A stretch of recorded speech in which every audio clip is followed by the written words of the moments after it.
Happy Tuesday. Final day of February, too. That's exciting. That much closer to spring break, which everyone's looking forward to. Last time we looked at multivariate functions, right? And we ended with limits and saw that multivariate limits are kind of a pain. But we move on and we look at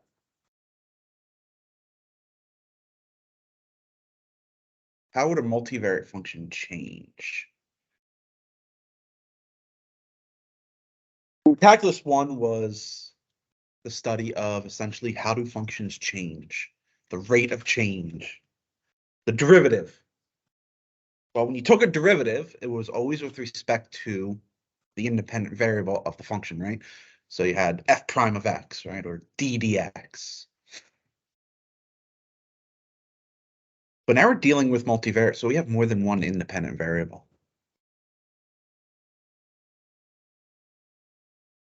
We take what's known as a partial derivative. It's all categorized as a directional derivative. It's just the partials are specific directions. And we'll look at that. I think I'm going to get to it on Thursday. We cover directional derivatives. So I'll get to the directions of the partials when we actually study that.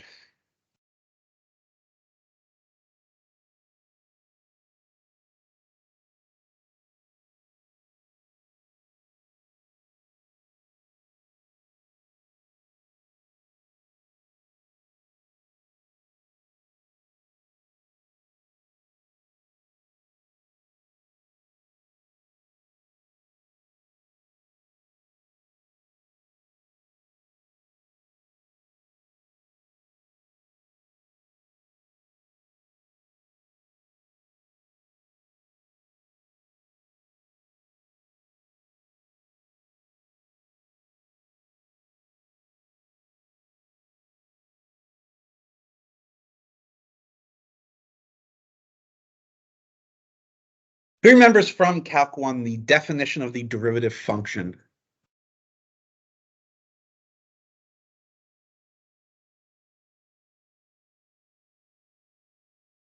Bless you.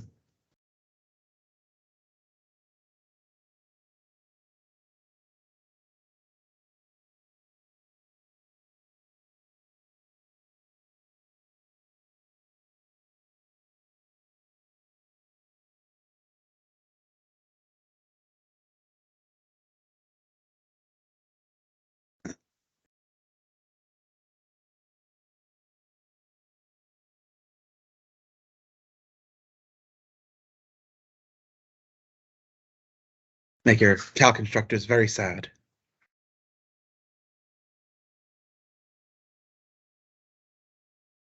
What is the definition of the derivative function? Doesn't it have something to do with limits? Well, that's what I'm asking you. So does it? That's all I got rid of.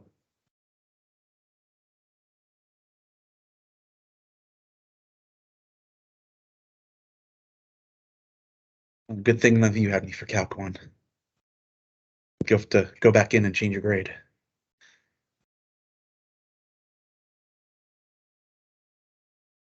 And I'm going to use delta x instead of h. Doesn't matter.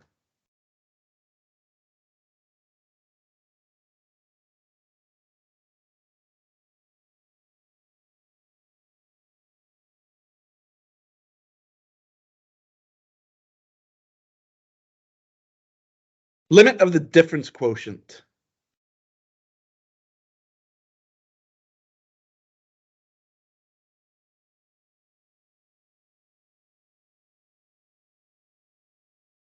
Domain is, of course, all the values that make this limit exist.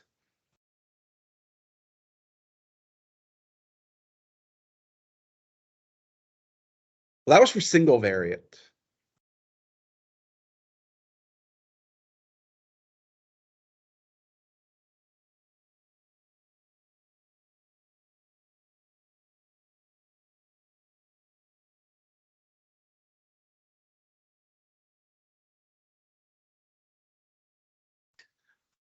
I'm only going to write the definition for partials of a two-variate. Higher than two variates, the definition is analogous. Just you have, like, for instance, three variate, you're gonna have three partials, right? And then the definition of that last one is going to be very similar.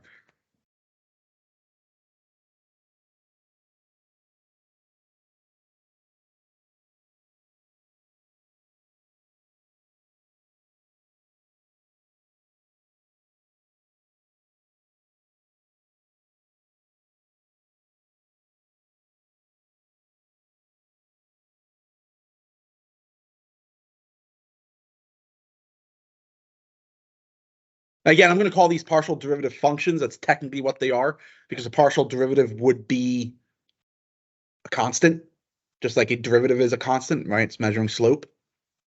Partials are also measuring slopes, but in specific directions. A couple ways to write a partial.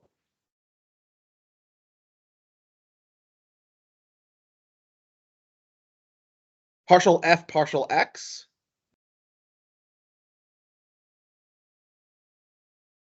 Or f sub x.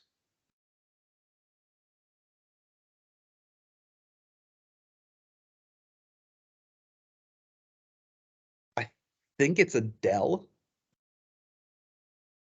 I think that's what they call it. Which is confusing because we have a del operator, which is actually a nabla symbol, but we call it a del. Well, the del operator is different. We'll study that later. But yeah, this is, I believe it's called a del. If I remember correctly from coding, it's del. DEL.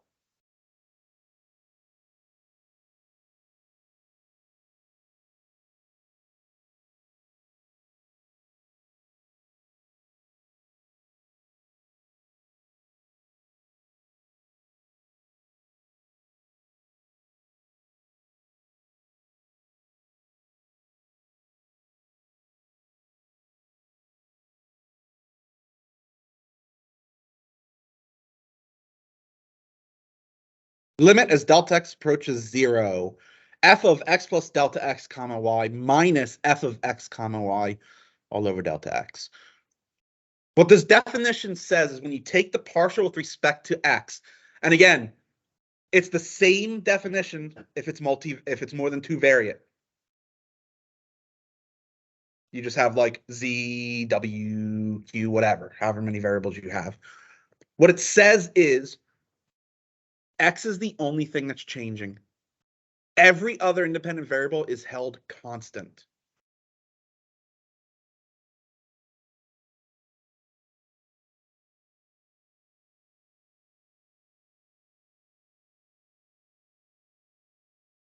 Then you also have partial f partial y, right? Or the partial of f with respect to y. And again, that could be represented as f sub y.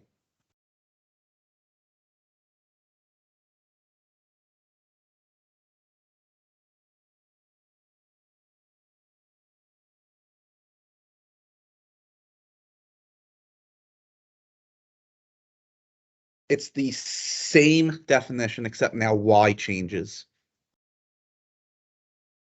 All right, so again, y would be the only variable that changes. You treat every other variable as constant.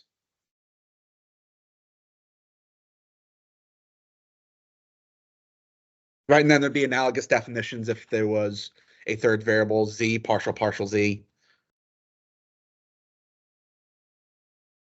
Right, so these are the limit definitions of the partials.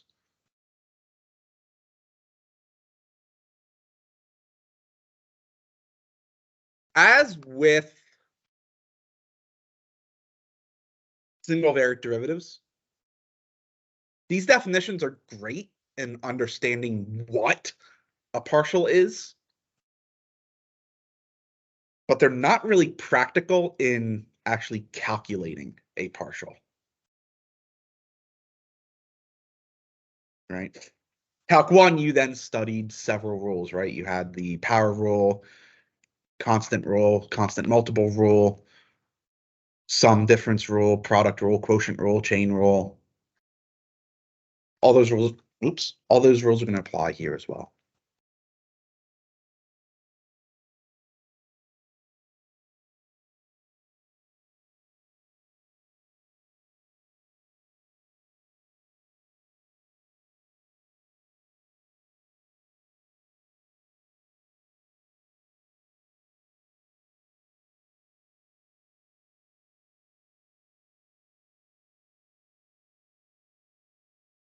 For the first problem only, we're going to use the limit definitions to calculate the partials, just to see how the definition actually works.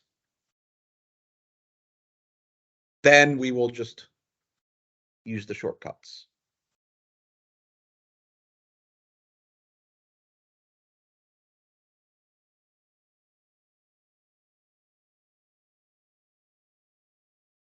So start with z sub x.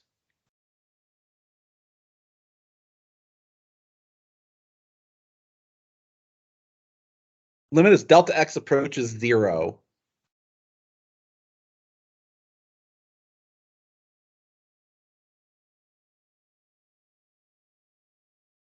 And so everywhere there's an x, just replace with x plus delta x first.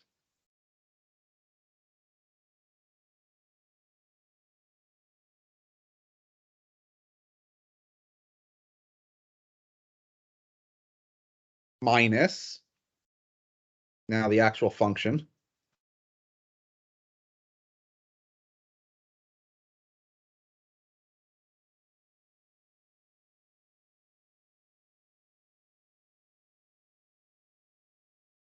That whole thing over delta x.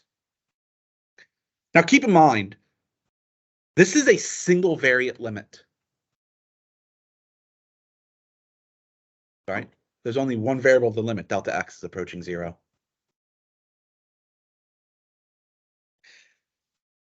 As with the definition of the derivative from Calc 1, if you just plug in 0 for delta x, you will wind up with 0 over 0 always. It is guaranteed. So you have to do algebra. Well, right away, 4y squareds drop out. That's nice.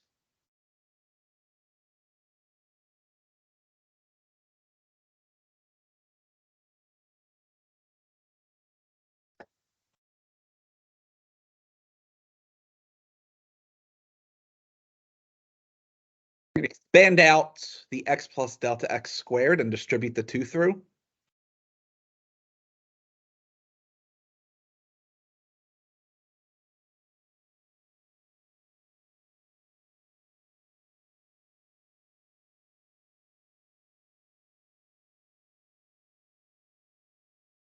Right, notice the parentheses around the delta x.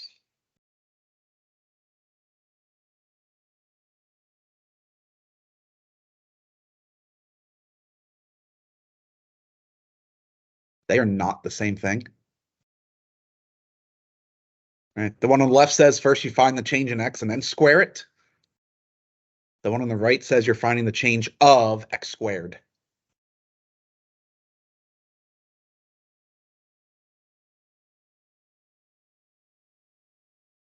Right, and then you also have that is also something completely different. I think that is the Laplacian. No, the Laplacian might be the Nabla squared, but the delta squared is something completely different in math and physics.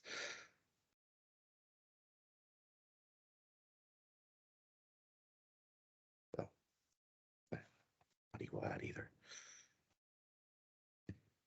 Oh, gotta love math. Different symbols for everything.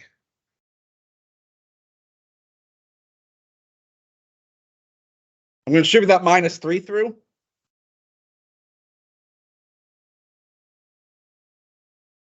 Oops, I forgot the y. Minus 3y through.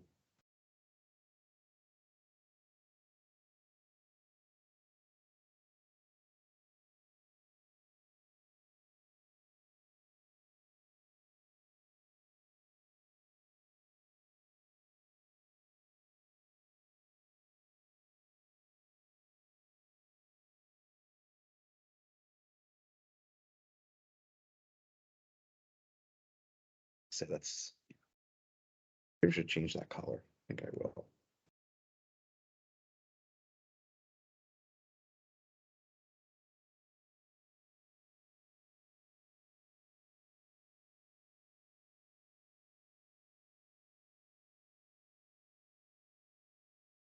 Let's see, 2x squared minus 2x squared, negative 3xy minus negative 3xy.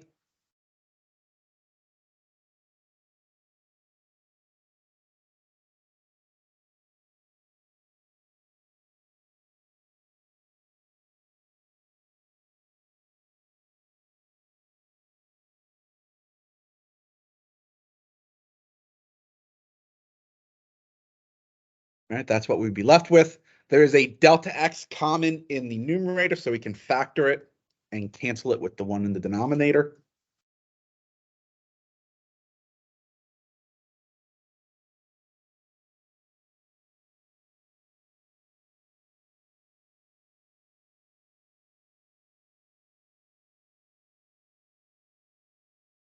All right, now that limit as delta x approaches 0,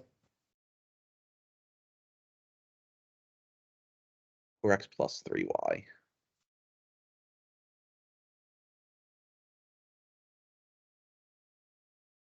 Wait a minute.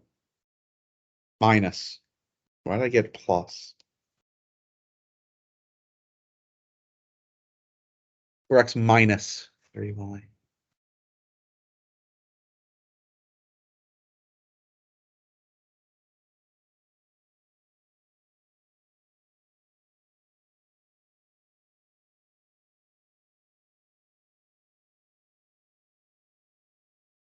Now take the partial with respect to y. All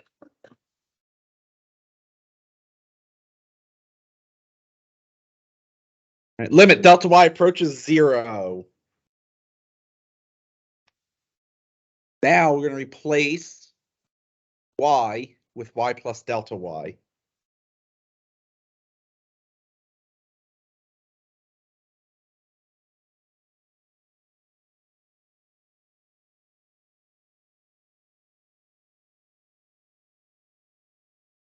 Right, minus the function.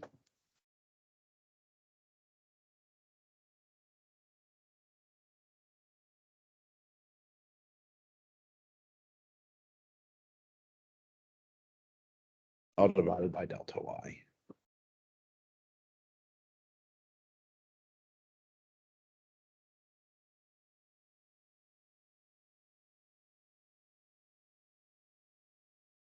Right off the bat, 2x squared minus 2x squared, we can just get rid of those.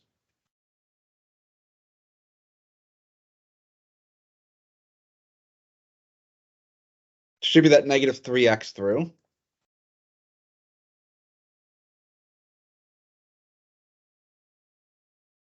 Expand y plus delta y squared and distribute the 4.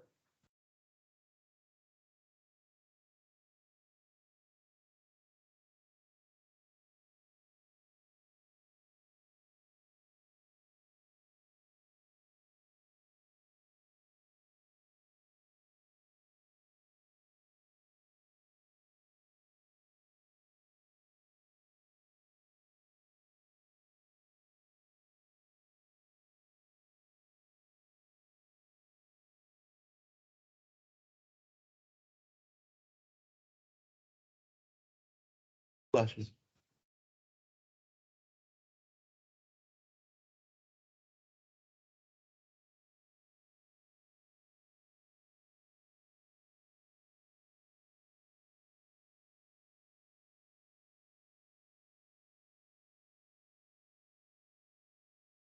Simplify the numerator.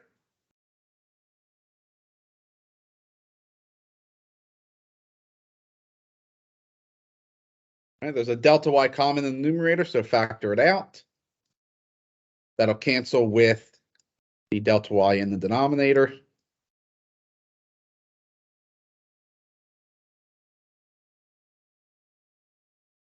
And as delta y approaches 0, that limit negative 3x plus 8y. And so there's the partial with respect to y.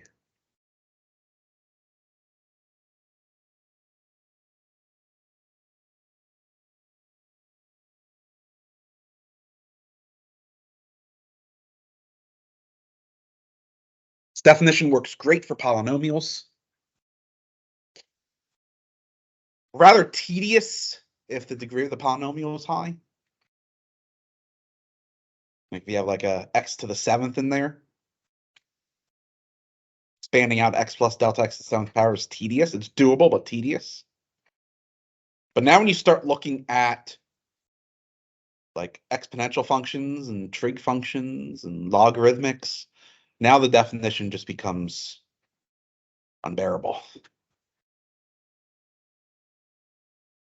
Right, so we'll never use that definition again, except in theory.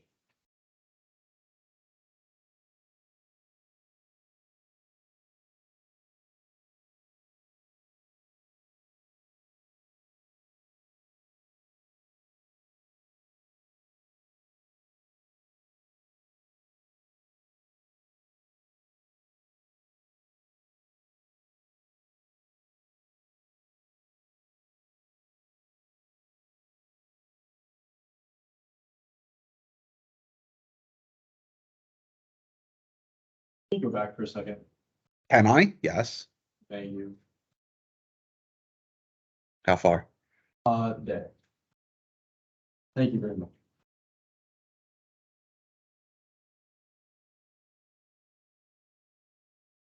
Partial with respect to x. All of the rules are still going to be valid. So just go term by term. Partial of x squared over y with respect to x. All right, remember, that means that everything except for x is held constant. Well, that's the same as 1 over y times x squared. 1 over y is a constant multiple. It'll be 1 over y times the derivative of x squared, which is 2x.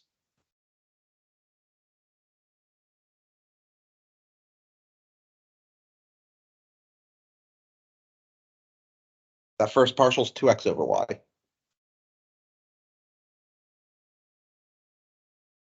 Y squared over x will just be y squared times the derivative of 1 over x. That derivative is what? Negative 1 over x squared.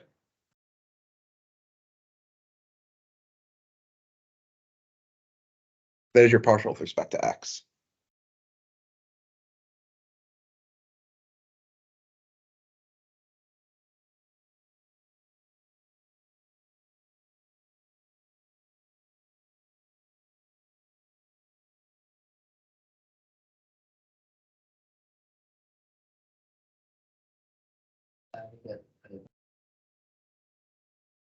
So we're doing it with respect to x, right?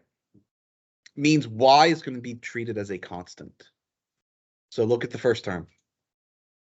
X squared over y. The second term. Second term? Yeah. Be y squared times the derivative of 1 over x, right? What's the derivative of 1 over x?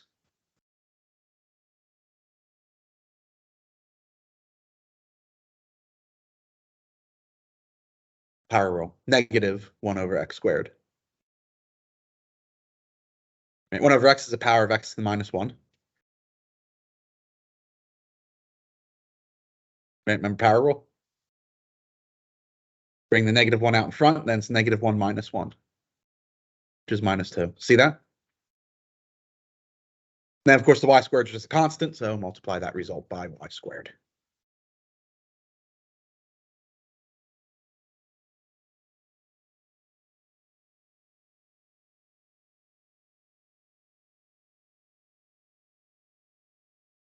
Now, with respect to y,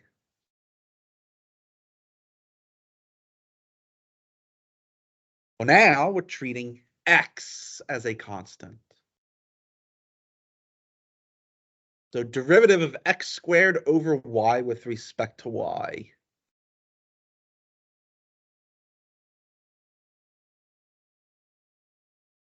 Negative x squared over y squared, right? Be x squared times the derivative of 1 over y, which is negative 1 over y squared, plus the derivative of y squared times 1 over x. Right, because again, that x is a constant.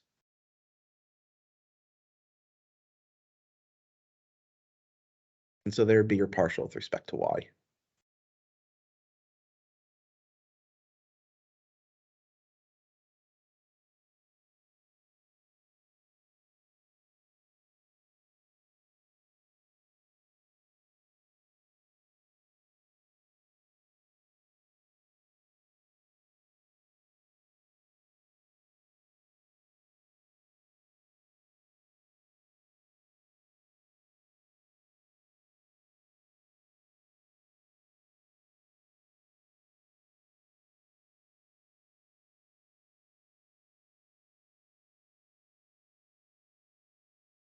Sine of 2x plus 3y.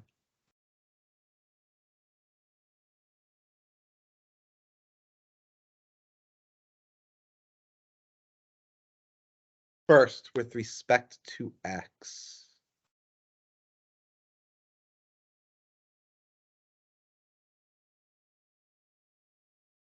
We're taking the sine of a function, right? That's chain rule. First thing you do. What's the derivative of the sine function?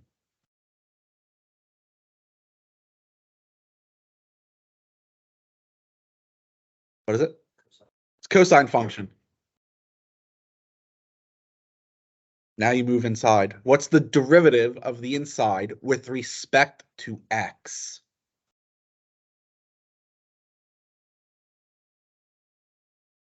It's just 2, right? 3y is a constant, has derivative of 0. So it's that derivative times the cosine.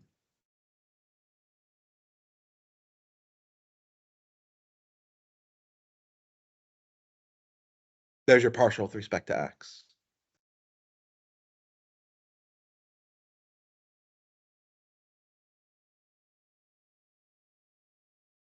Now with respect to y, we're still going to have that cosine, right? Because it's still sine of a multivariate function. But now what's the derivative of 2x plus 3y with respect to y?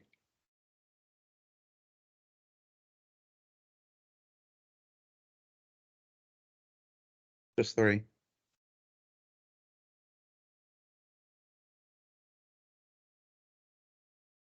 So then our partial with respect to y is 3 cosine of 2x plus 3y.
First, with respect to x,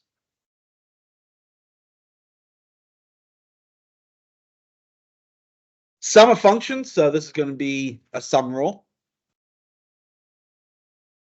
So we look at the first term. It's the inverse tangent of a function, right? Means we have to use chain rule.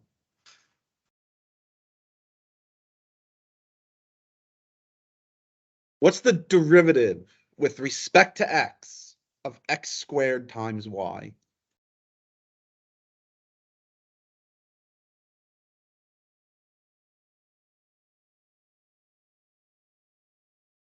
It's going to be 2xy times the derivative of the inverse tangent function. What is the derivative of the inverse tangent?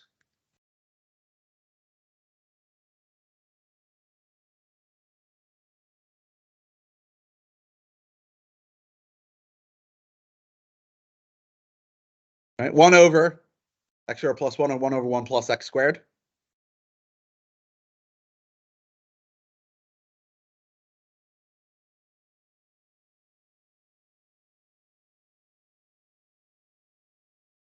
So it'd be 1 over, or in this case, it'd be 2xy over 1 plus x to the fourth y squared.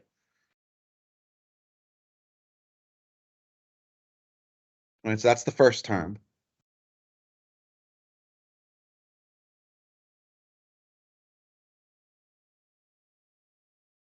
Second term.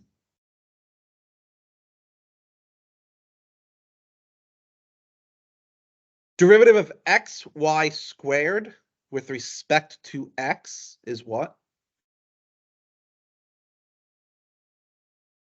Just y squared, right?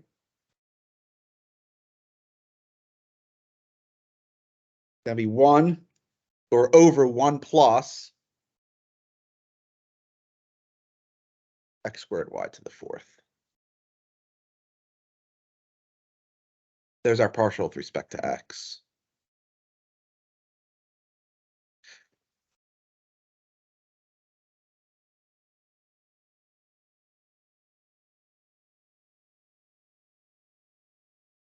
So what would the partial with respect to y be?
Two X, Y.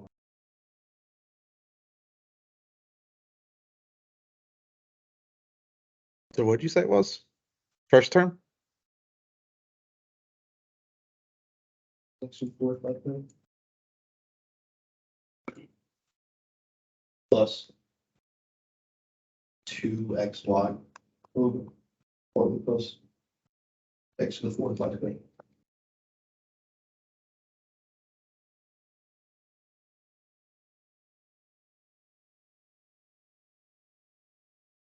So how did you get that?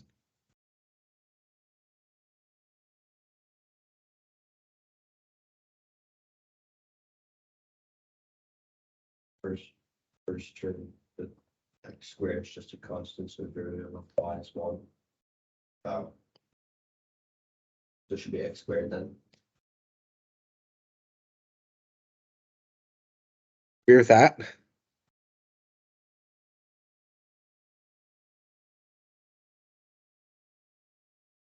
What about the second term?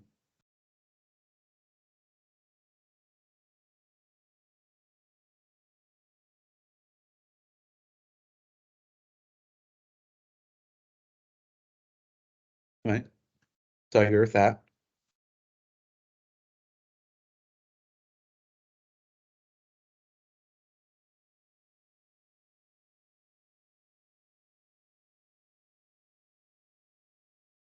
Yeah.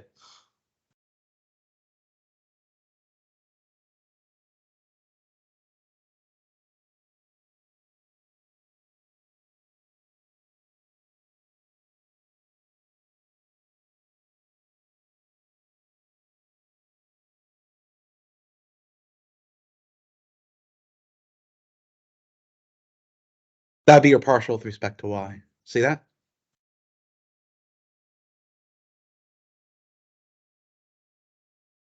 So again, all the rules from Calc 1. We're still using them. So really, this is not new. The only difference is now we're treating variables as constant. But everything else is the same.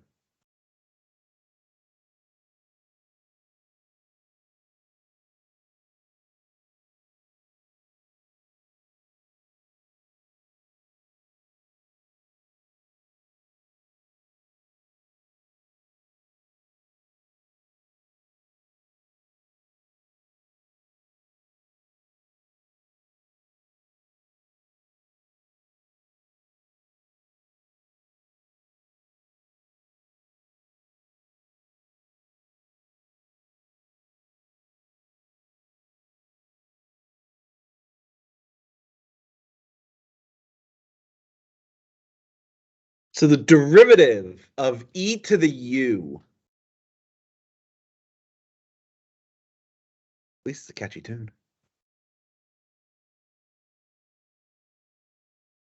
What's it from? Sound like some kind of, you found this from a game or something. That'd make a good you found this tune. Something. So. What is the derivative of e to the u from Calc 1?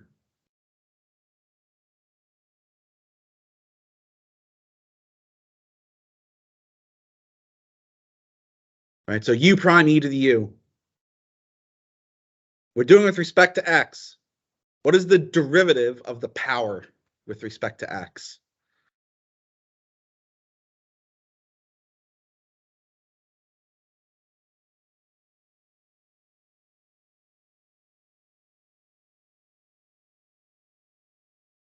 It's the power is x squared plus xy. What is that derivative with respect to x? You asking?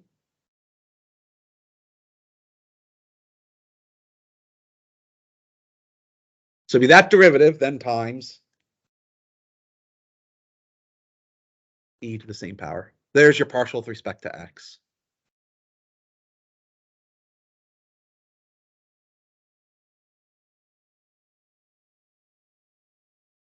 What is the partial with respect to y?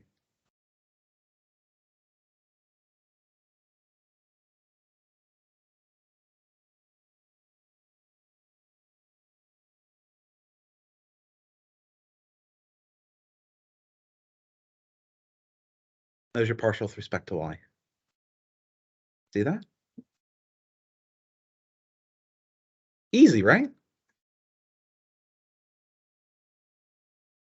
Just a couple differences from Calc 1. Two-variate function is going to have two partials. Three-variate is going to have three partials. Right? Four-variate is going to have four partials, right? One for each of the independent variables. That's the first difference. Second difference is you're holding variables as constant. Right? So you hold every variable except for the one that you're differentiating with respect to as a constant. But everything else is the same. Here's another difference. Each of those partials that we just did, aren't they multivariate functions? So can't you take partials of the partial? Specifically, if you look at just the partial with respect to x, it would have two partials, right? One with respect to x, one with respect to y.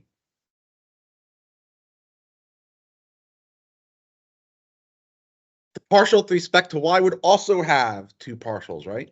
One with respect to x, one with respect to y. These are higher order partials. Specifically, those would be the second order partials. For a two-variate, you have four second order partials, but actually you only have three. There is a theorem. What is it? What's the name of it? Is it the Leibniz? No. Can't remember its name now. But it says the order in which you take the partials doesn't matter. So if you do it first with respect to x, then with respect to y, it's the same as if you do it first with respect to y, then with respect to x. Order doesn't matter.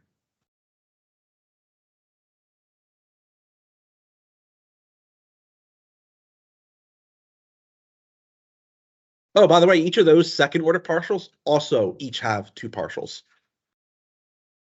One with respect to x, one with respect to y.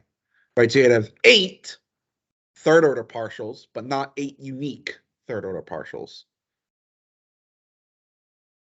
I think there'd be, what, 6 unique third orders? I think.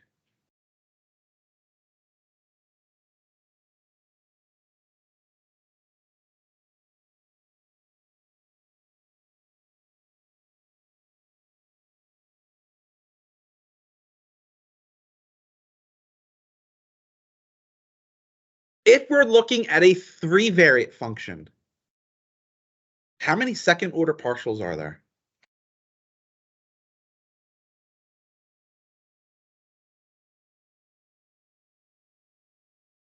Not asking for unique, I'm just asking for how many would there be?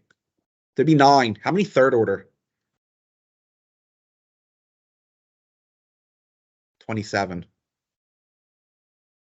4-variate, you now have 16 second order and 64 third order. That's definitely different. Good news is very rarely are you asked to find all of the higher order. There's usually just 1 or 2 that you're interested in.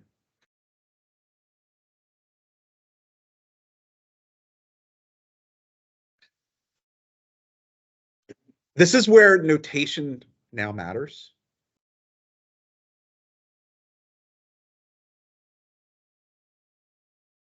So we'll start with the standards.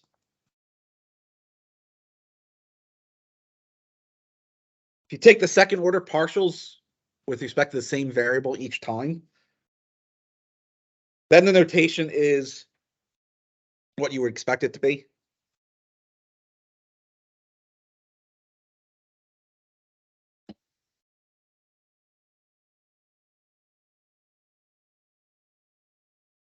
It just follows from Calc 1.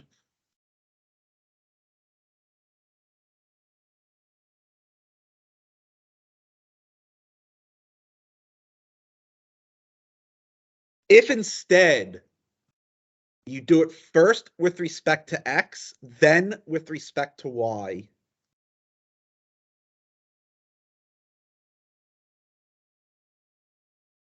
the top stays the same, right? It's telling you the second order partial of the function z.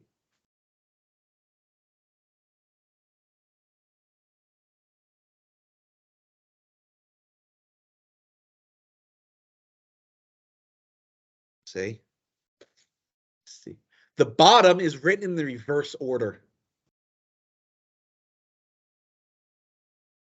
All right, so this is read the second order partial with respect to z, first with respect to x, then with respect to y. Here's why that notation is written that way. Because what this is saying is this is partial y of partial z, partial x. Now, again, technically that doesn't matter, right? Because the order in which you do the partials doesn't matter.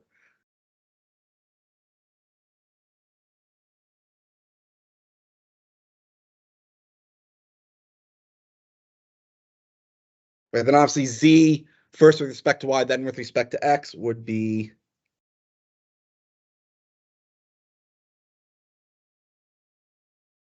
second partial with respect to z, and then partial x, partial y in the denominator, in the bottom.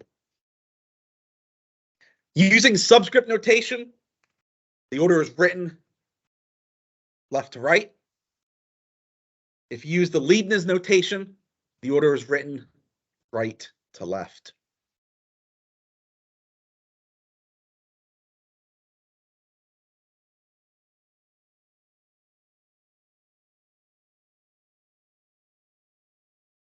Which makes writing higher order really fun.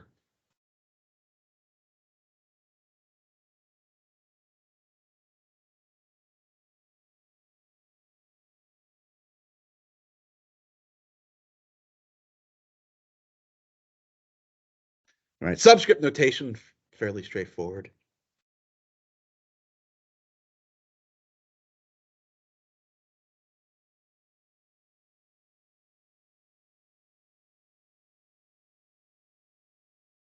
Would it be written that way using Leibniz?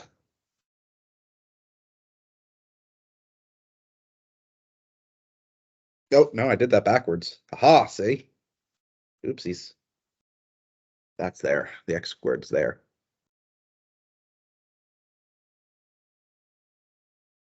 Now, again, technically, it doesn't matter because the order in which you take the partial doesn't matter. So you could say this is the same as this.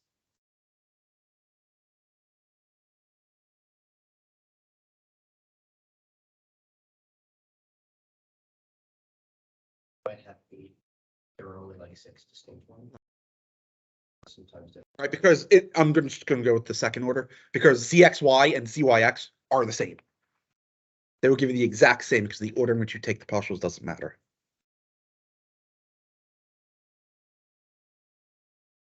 I think it's 6. It's 5 or 6 that are distinct for the third order. I think for if you're looking at 3 variant, I think it is 6 of the 9 are distinct. Right? XY, XZ, and YZ. Yeah, so 3 of them repeat. So yeah, it'd be 6 of them are distinct.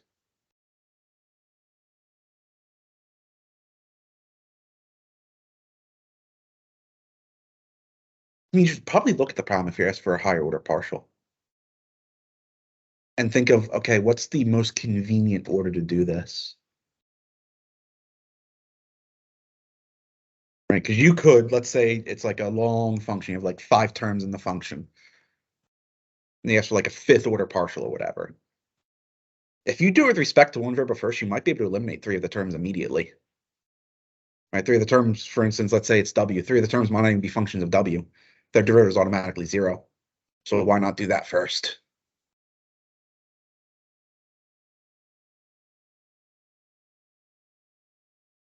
Right, so that's what makes partials a little bit easier than regular derivatives.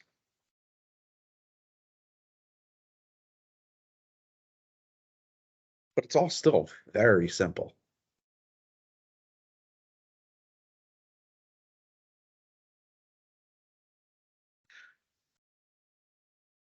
So does that mean CXY equals YX? Yep. They're the same thing. And we're actually going to demonstrate that with this next problem.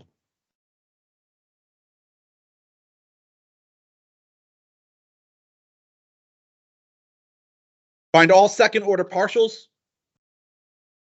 And so we are going to demonstrate here that, oh, this is actually third order. This is a 3 variant, right? So actually going to demonstrate that all of the mixed partials, that's what they're called, right? If you do XY, that's called a mixed partial. I'm going to show that the mixed partials are identical, right? So XY and YX are the same, XZ, ZX will be the same, and then YZ and ZY will be the same.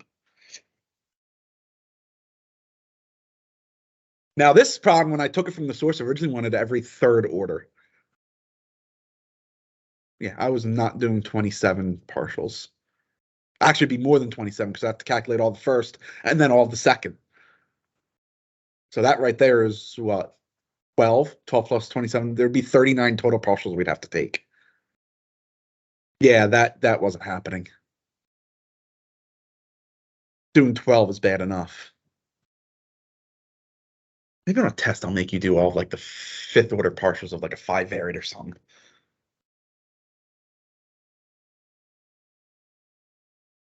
be particularly evil.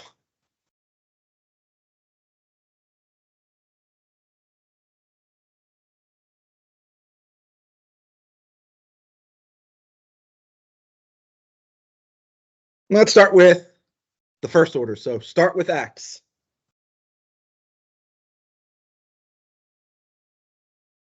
What would the partial be with respect to x?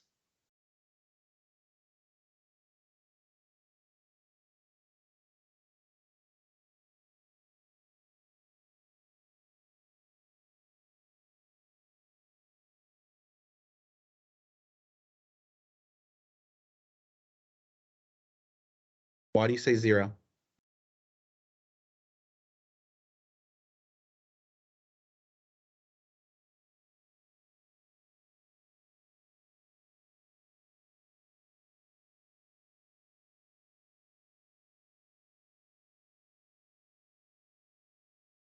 True, but this is a product. And I think you also put z outside the cosine. It's understood that it's cosine of yz. If it wasn't, z would be out in front.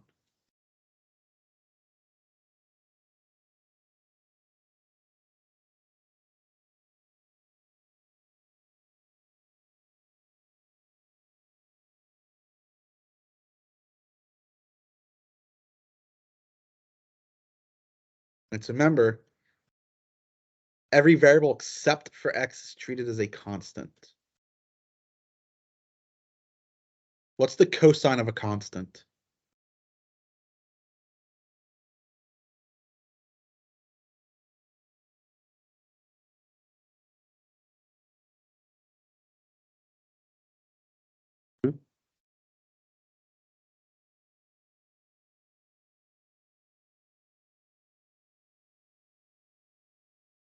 Take the cosine of a number.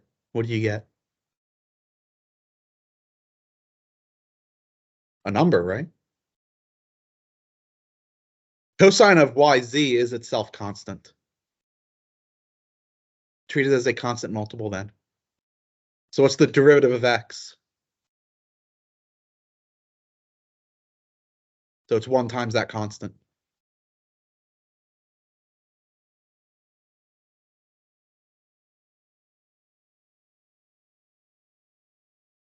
All right, so that from Calc 1 is the scalar multiple law, or the scalar multiple rule, I think they call it. See that?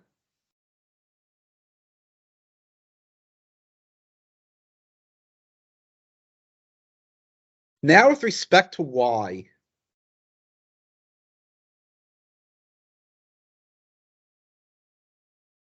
now that x is a constant, right, we're taking a derivative of the cosine of a function. Right? Derivative cosine u, negative u prime sine of u, right? What is the derivative of yz with respect to y?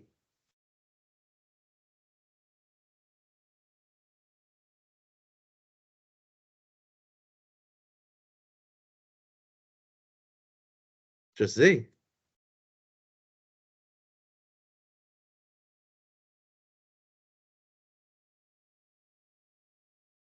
Derivative would be negative z sine of yz, and then multiply by the scalar multiple x.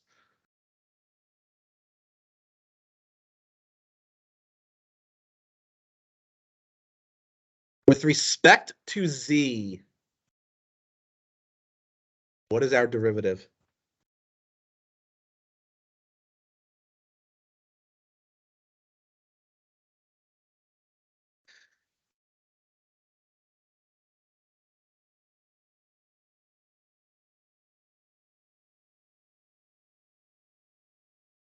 Those are the 3 first order.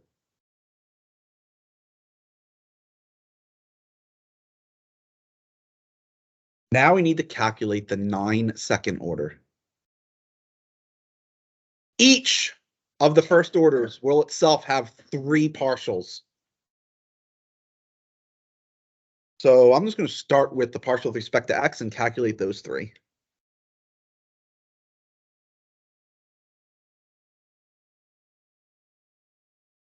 What is the partial with respect to x of fx?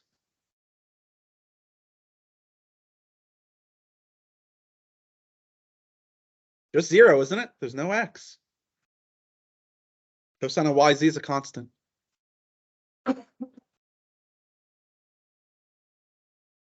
Now let's take the partial with respect to y of fx.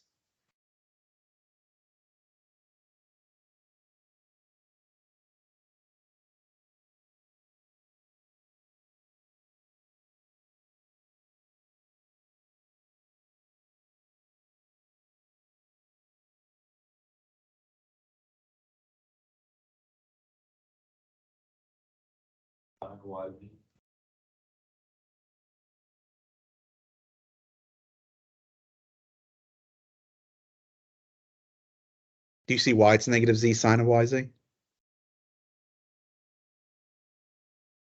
No. So partial of this with respect to y. Now it's not a constant anymore, right? So it's the same reason as over here why this was negative z sine of yz. Right, it's negative u prime sine of u. So what's the derivative of yz with respect to y? B just z. And then times negative sine of yz. Okay.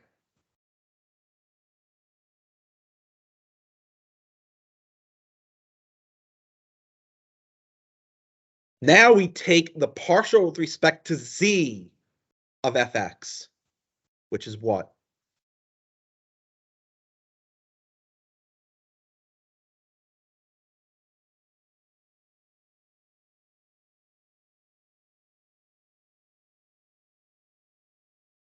Okay. Now, if I went third order, each of those would have 3 partials. And thankfully, we're not going that far.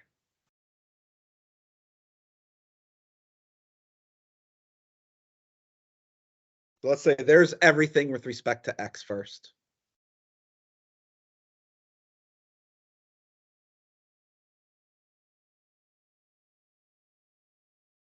Again, with the y, just start with the most obvious one. Just do it with respect to y again. So what would the partial with respect to y of fy be?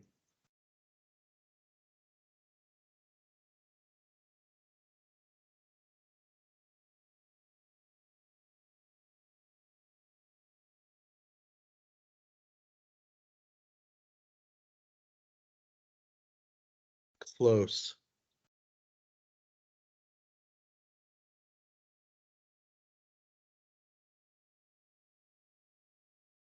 Right, cosine of yz. Right, again, because what's the derivative sine of u? U prime cosine of u, right?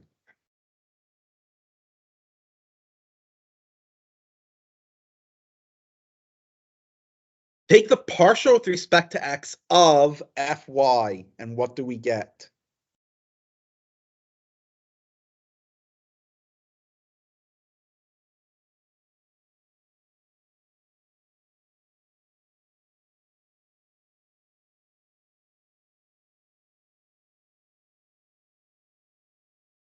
That's just -1.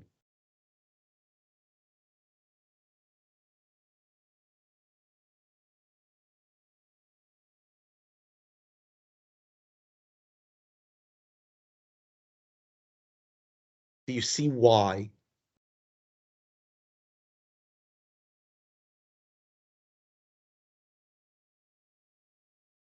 Isn't z sine of yz a constant with respect to x? So that's like a constant multiple. So the derivative of negative x is -1. Now multiply by that scalar multiple. Right? That's why I said it wasn't just -1. Which, by the way,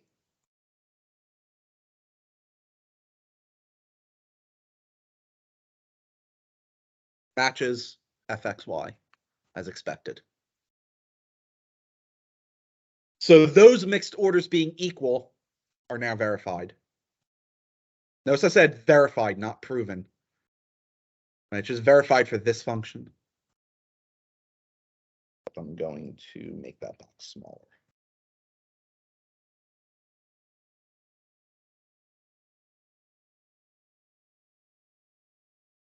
Now, take the partial with respect to z of fy.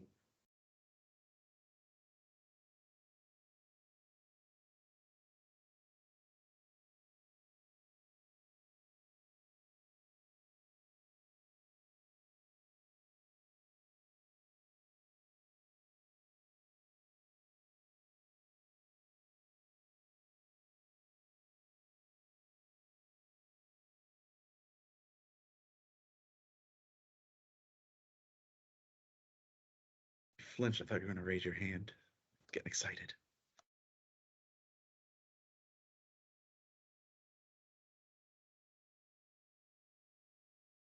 So what do you think?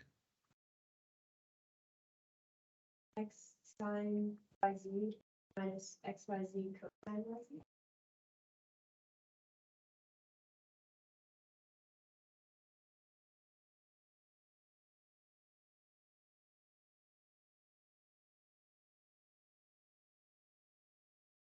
This one is a product rule. Right? You have a function of z times a function of z.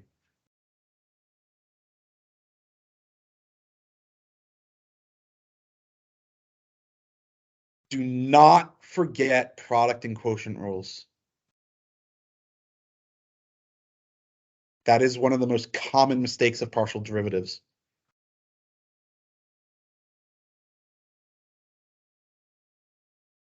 Yes, that is fyz. And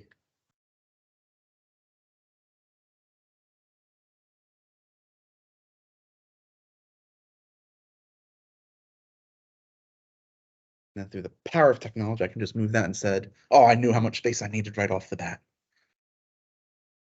And no one would ever know. I'll just delete the recording later.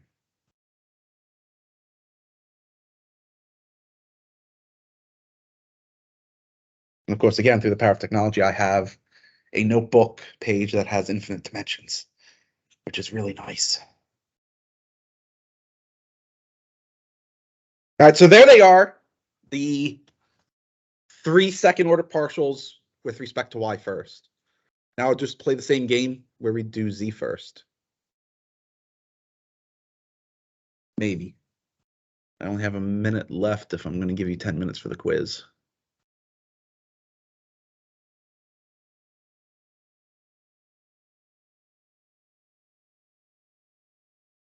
Just wait till tomorrow.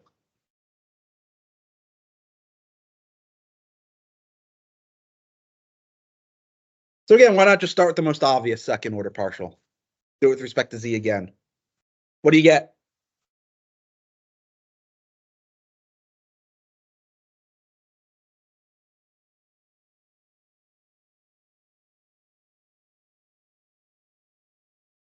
Now take the partial with respect to x of fz.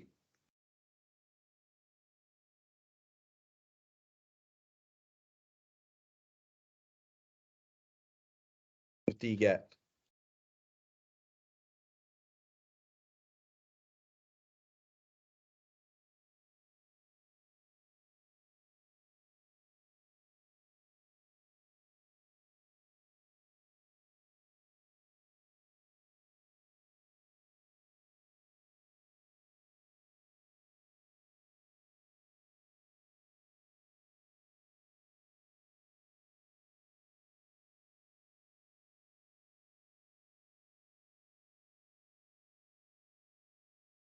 Which matches xz.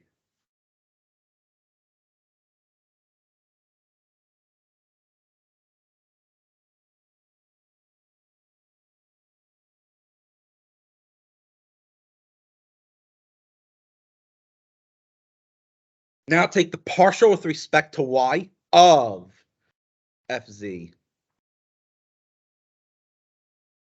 And what would you get?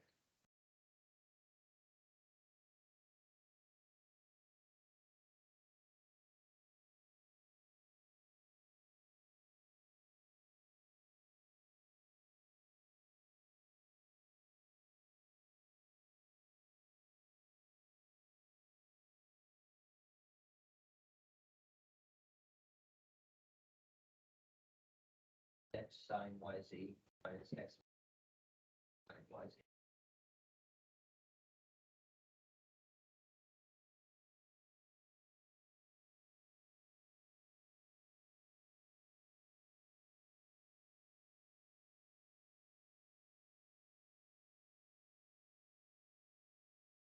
which matches f of yz, or f sub yz.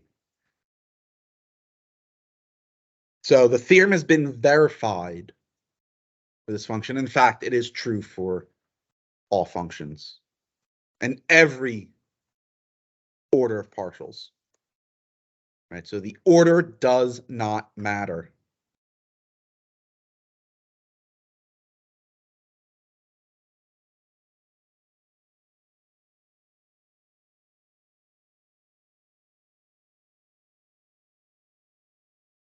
All right, so back in Calc 1, you should have been introduced to the idea of a differential equation. Right? You didn't really solve differential equations. I think we may have solved simple ones. Right? Something like y prime equals some function of x, and then we were given like initial values or something. And we have to find y of x, right? That's a real basic initial value problem. Right, but the idea is that a differential equation is an equation that involves functions, their independent variables, and their derivatives. Right, so 8y double prime plus 8xy minus sine of x equals 0 would be a differential equation. Well, guess what? We also have partial differential equations. And again, these are equations that involve multivariate functions, their independent variables, and their partial derivatives.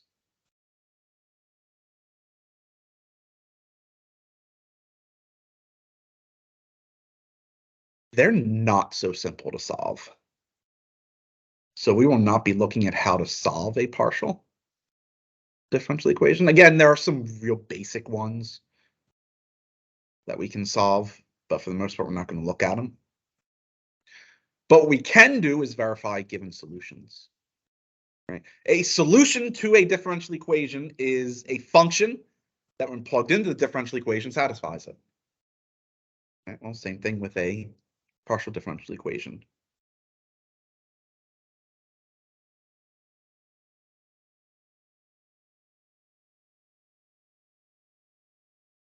There are two well-known partial differential equations. In fact, if you take a partial differential equations course, the vast majority of that course is spent studying these two equations. They're called the heat equation and the wave equation. And the vast majority of the course is dedicated to finding solutions to those. Right? There's obviously more than one solution. In theory, there's an infinite number.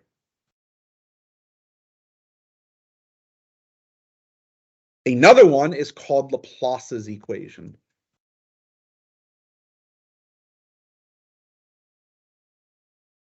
Right? Laplace's equation is zxx plus zyy equals 0. What we are asked to do in this problem is to determine whether each of the given functions satisfies Laplace's equation. Is it a solution to Laplace's equation?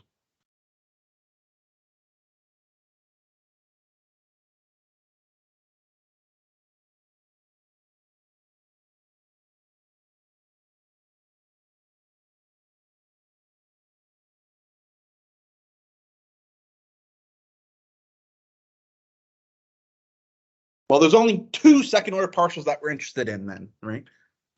So those are only two that we have to calculate.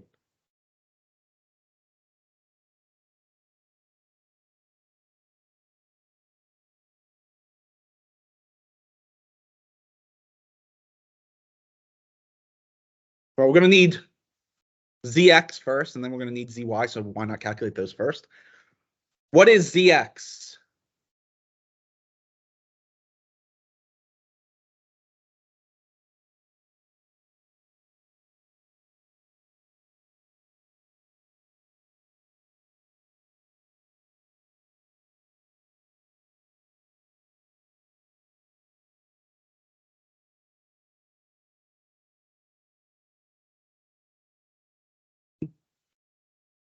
ZX cosine.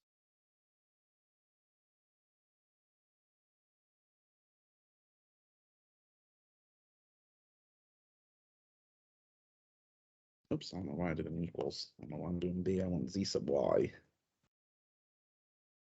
What is ZY?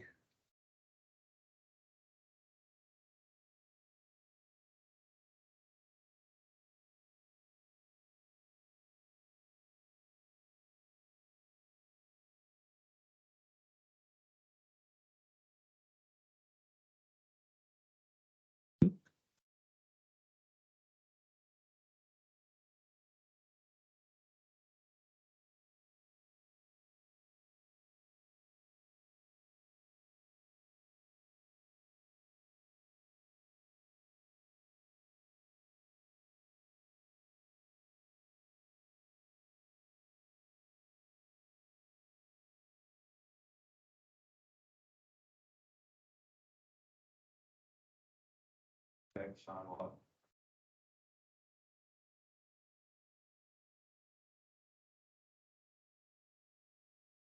What would ZXX be?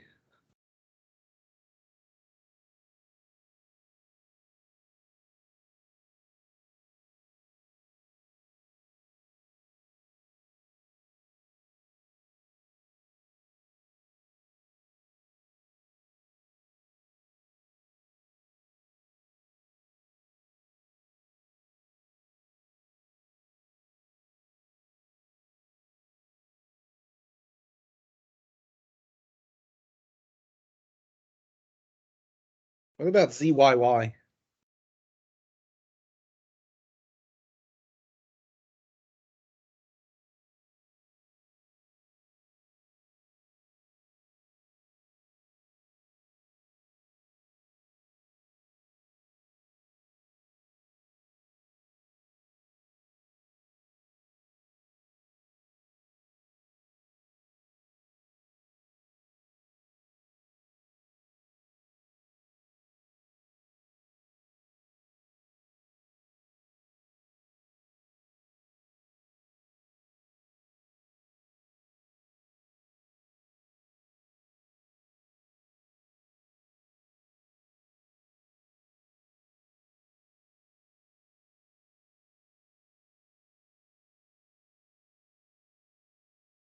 So ZXX plus ZYY is 0.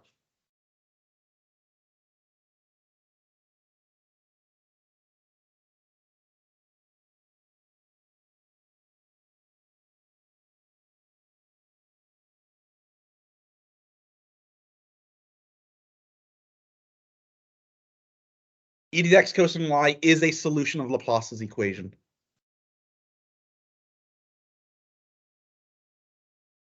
Right?